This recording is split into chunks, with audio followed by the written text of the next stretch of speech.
एक ही अंजाम होगा, तबाही। भारत में निर्दोष लोगों का खून बहाने का एक ही अंजाम होगा, विनाश और महाविनाश। भारत माता की जय! भारत माता की जय! भारत माता की जय!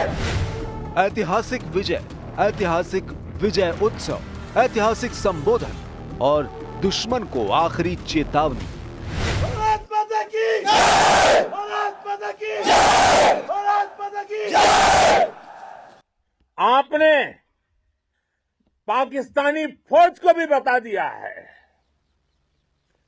पाकिस्तान में ऐसा कोई ठिकाना नहीं है जहां बैठकर आतंकवादी चैन की सांस ले सके। नरेंद्र मोदी ने उन योद्धाओं को सैल्यूट किया है जिन्होंने इतिहास रचा है। दुश्मन देश को 90 घंटे में मिट्टी में मिला देने वाले सूरमाओं को पीएम मोदी ने पूरी देश की तरफ से बधाई दी है। वो भी उसी एयरबेस पर पहुंचकर जहां से पाकिस्तान की पराजय की पटकथा ली।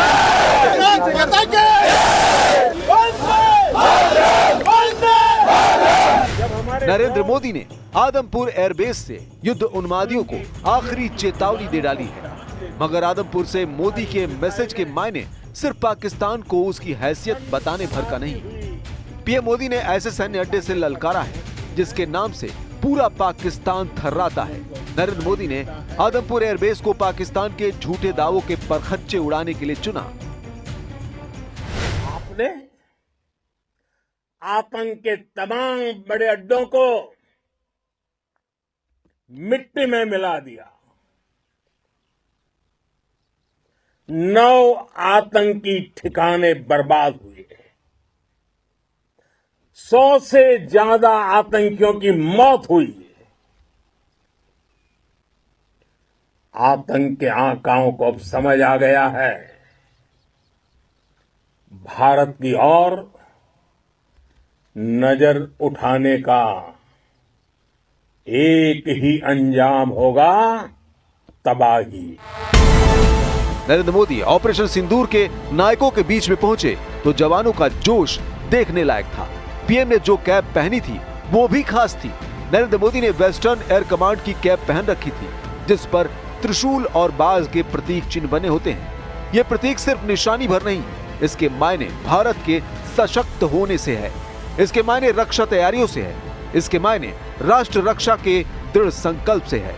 नरेंद्र मोदी ने इंडिया के न्यू नॉर्मल नीति का ऐलान आदमपुर से कर दिया है। भारत ने अब 3 सूत्र तय कर दिए हैं। पहला,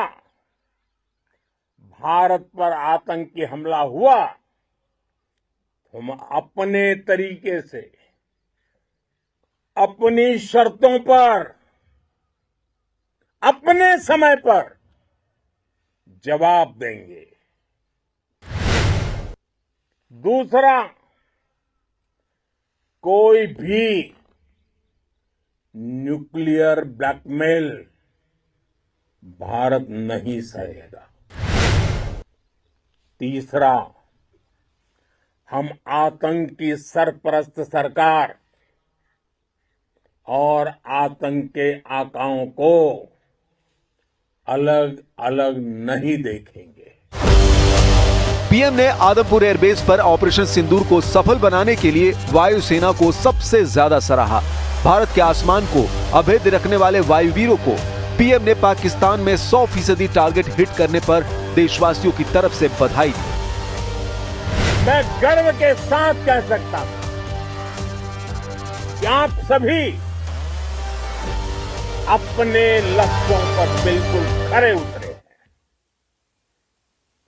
पाकिस्तान में आतंकी ठिकानों और उनके एयरबेस ही तबाह नहीं हुए, बल्कि उनके नापाक इरादे और उनके दुस्साहस दोनों की हार हुई है।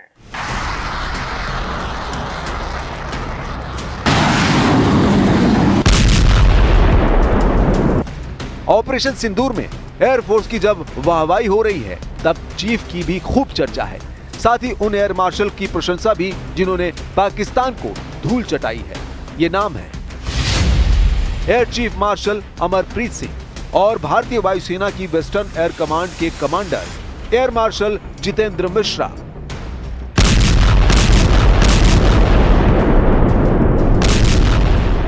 पाकिस्तान के 11 सैन्य ठिकानों की तबाही एयर चीफ अमरप्रीत सिंह ने तय की। उन्होंने पाकिस्तान में घुसकर हमले के लिए सर्वश्रेष्ठ फाइटर पायलट चुने। नूर खान एयरबेस की बर्बादी का ब्लूप्रिंट तैयार करने के बाद चीफ एयर मार्शल ने ऑपरेशन की निगरानी के साथ मिशन का मूल मंत्र दिया। चीफ एयर मार्शल ने मिशन पर जा रहे जंगी पायलटों को कहा था, we should go for the kill, मतलब दुश्मन को मार गिराना चाहिए। चीफ के बनाए प्लान, चीफ के तय किए योद्धा, चीफ के दिए टारगेट के बाद एक्शन का वक्त आया। तब वेस्टर्न एयर कमांड के कमांडर जितेंद्र मिश्रा का युद्ध कौशल दिखा। फाइटर पायलट मिश्रा ने integrated command and control system के जरिए भारत के एयर डिफेंस को अभेद्य बनाया। वेस्टर्न कमांड के तहत भारत का पश्चिमी हवाई कवच संचालित होता है और जितेंद्र मिश्रा की रणनीति ने पाकिस्तान को हर मोर्चे पर पस्त कर दिया।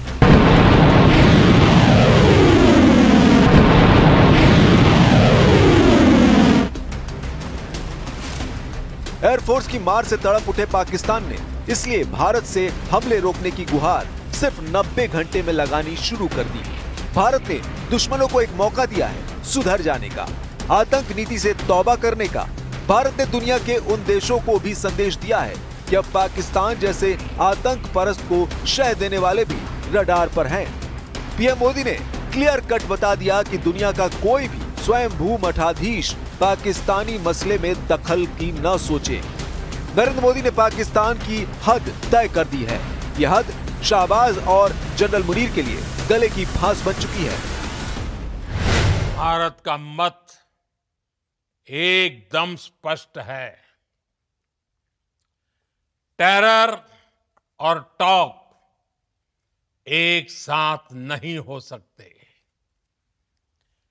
टेरर और ट्रेड एक साथ नहीं चल सकते। ऑपरेशन सिंदूर सफल रहा। ऑपरेशन सिंदूर को पाकिस्तान की पीढ़ियां याद रखेंगी, लेकिन जिस एक बात से पाकिस्तान को मौत के ख्याल आ रहे हैं वो अब आप जान लीजिए। पाकिस्तान को इस बात का खौफ खाया जा रहा है कि कहीं भारत S-400 के बाद रूस से S-500 की डील न कर ले, जिसके भारतीय डिफेंस लाइन में शामिल होते ही पाकिस्तान की बर्बादी की गारंटी मिल सकती है। ऑपरेशन सिंदूर में भारत ने रूसी एयर डिफेंस सिस्टम S-400 और स्वदेशी डिफेंस सिस्टम आकाश और बराक के साथ मिलकर पाकिस्तान के ड्रोन और मिसाइल को धुआं कर डाला, जिसके बाद रूस की न्यूज एजेंसी ने भारत को S-500 एयर डिफेंस सिस्टम की पेशकश वाली रिपोर्ट की है। S-500 दुनिया का सबसे एडवांस और ताकतवर एयर डिफेंस सिस्टम है। रूस की न्यूज एजेंसी RT इंडिया ने सोशल मीडिया में पोस्ट कर S-500 की डील का माहौल बनाया है। S-500 रूस का next generation air defence system है, जिसे स्टेल्थ जेट से लेकर हाइपरसोनिक मिसाइलों तक से मुकाबले के लिए डिजाइन किया गया है। रूस में S-500 को मॉडर्न वॉरफेयर का अजेय लड़ाका कहा जाता है। रूसी सेना दावा करती है कि S-500 air defence system ballistic मिसाइलों को 600 किलोमीटर तक की रेंज में ढेर कर सकता है। S-500 हाइपरसोनिक हथियार, लो ऑर्बिट सैटेलाइट F-35 और B-2 बॉम्बर जैसे 5वीं पीढ़ी के विमानों के चिथड़े उड़ा सकता है। S-500 को लेकर दावा किया जाता है ये मैक 20 तक की रफ्तार से एक साथ 10 हाइपरसोनिक टारगेट को ट्रैक और इंगेज कर सकता है। भारतीय सेना के पास पहले ही S-400 है, जिसे सुदर्शन चक्र कहा जाता है। वही S-500 की डील की चर्चा भर से पाकिस्तान की धुकधुकी बढ़ गई है, जबकि भारत ने अब तक रूस के नए लड़ाके के लिए डील पर विचार तक नहीं किया है। हालांकि रूस आधिकारिक तौर पर भारत को S-500 प्रोमिटी एयर डिफेंस सिस्टम का ऑफर दे चुका है, लेकिन भारत ने इस पर कोई बयान नहीं दिया है, जबकि पाकिस्तान में S-500 के नाम से जर्नैल कर्नैल छटपटा रहे हैं। पीएम मोदी ने ऑपरेशन सिंदूर की कामयाबी के बाद देश को बताया है कि भारत मेड इन इंडिया हथियारों से ही पाकिस्तान जैसे कायर दुश्मन को कब्र में पहुंचा सकता है। इसलिए जिन्हें भय में जीना चाहिए वो जीते रहे। यही आतंक परस्तों की नियति है। पाकिस्तान फिर एक्सपोज हो गया है। पाकिस्तान ने अपने 11 एयरबेस को हुए नुकसान को जितना छुपाया, अब उसकी सैटेलाइट तस्वीर रिलीज हो चुकी है।